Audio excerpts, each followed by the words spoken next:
যথাযোগ্য ভাবগাম্ভীর্যের মধ্য দিয়ে নাটোরে পবিত্র ঈদুল ফিতরের নামাজ অনুষ্ঠিত হয়েছে। আজ সোমবার সকাল 7টায় শহরের কেন্দ্রীয় ঈদগাহ ময়দানে ঈদের প্রথম জামাত অনুষ্ঠিত হয়। পরে সকাল 8টায় দ্বিতীয় জামাত অনুষ্ঠিত হয়।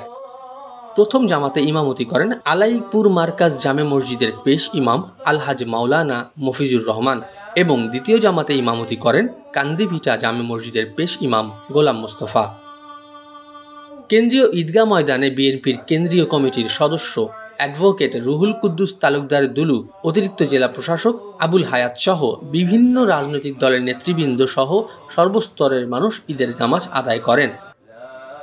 এছাড়াও শহরের কেন্দ্রীয় মসজিদ, গাড়িখানা মসজিদ, বড় হরিশপুর ঈদগাহ মাঠ, বাস টার্মিনাল মসজিদ সহ বিভিন্ন স্থানে ঈদের জামাত অনুষ্ঠিত হয়। নামাজ আদায় শেষে দেশ ও জাতির মঙ্গল কামনায় বিশেষ মোনাজাত করা হয়।